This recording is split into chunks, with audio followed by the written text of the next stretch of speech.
Hey there, investment family. It's the Dividend Uncle here, ready to dish out the latest on where to invest your money in the REIT world. I've been like a detective these past few weeks, digging into all those REITs financials while the reporting season did its thing. I didn't jump in too soon because, well, patience is a virtue, right? Especially when it comes to our hard-earned money. Now, I've got some hot tips and a couple of not so hot ones to share with you right before the long Chinese New Year break. If you're ready to make some smart moves, and avoid a few duds, smash that subscribe button and let's get into it. And hey, don't forget to hit like, it makes my day. REITs I'm buying. First up, let's talk winners. These are the REITs I'm loading up on. Think of them as the main course of a feast, the stuff you definitely don't want to miss. Each one's got its own flavor, and I'm here to give you the first taste. Kicking things off with Keppel and AREIT Trust, the clear winner in the recent financial reporting season.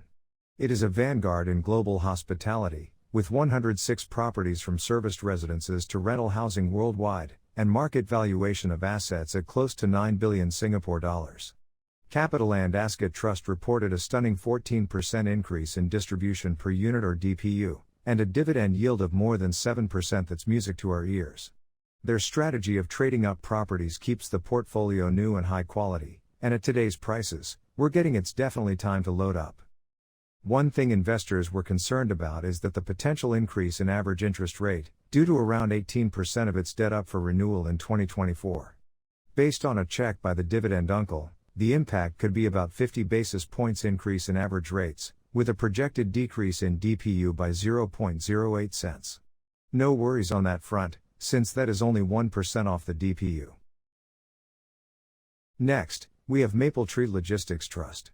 This REIT's like the backbone of e-commerce, holding a treasure trove of warehouses and logistics properties across Asia.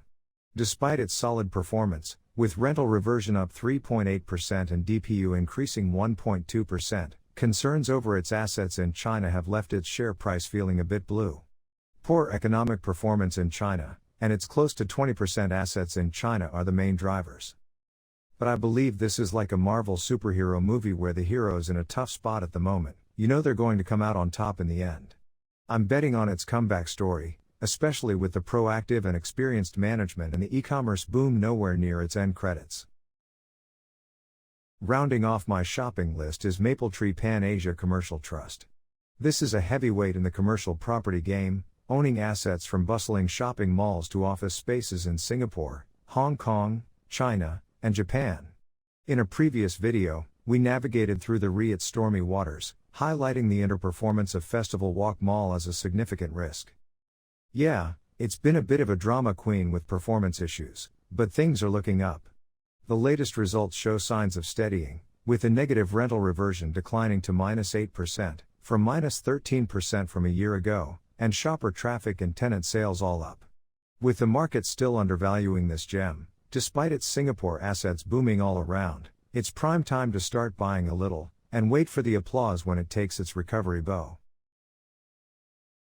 REITs to avoid. Now, for the part of the show where we talk about who's not getting an encore. These picks are like that leftover pizza, it might look tempting late at night, but you'll probably regret it in the morning. Leading our list of not-so-favorites is Prime US REIT.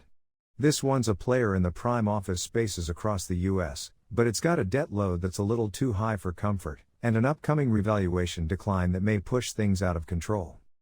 At a gearing ratio of 43%, it only has a revaluation decline headroom of about 12% for the whole of 2023, before it crashes above the 50% gearing threshold. Although this may not breach the MOS regulations since revaluation is outside the control of the REIT, this may affect loan refinancing and investor confidence. For reference, peer REIT, Manulife US REIT, which has similar property types, suffered a revaluation decline of about 22% in 2023. Think of the situation Prime US REIT is in as a movie with too many plot twists. It could be exciting, but also a bit too much to handle. Last but not least, we've got Keppel Pacific Oak US REIT. This one focuses on US office spaces too, but recently played the mystery card by delaying their financial announcement without a peep. It's like going on a blind date and the person shows up wearing a costume. Intriguing, but a whole lot of unknowns. The market didn't take kindly to the suspense, and neither do we. The share price dropped almost 20% the next day, but closed at more than 10% decline. While no one is aware of the reason for the delay, I am avoiding this REIT because of the extreme uncertainties surrounding this incident, and more importantly, it is crucial for me to invest in companies where management demonstrates accountability and prioritizes shareholder interests. The apparent disregard for these principles in this instance makes this investment a no-go for me. And there you have it, folks, the ins and outs of where I'm putting my money and where I'm holding back. Remember, investing is a bit like a potluck party. You want to bring the good stuff and leave the questionable dishes at home. If you've enjoyed this feast of insights, make sure to subscribe and hit that like button. It's the best way to keep the investment tips coming. Until next time, stay savvy, stay investing, and let's keep growing that wealth. Cheers from the Dividend Uncle.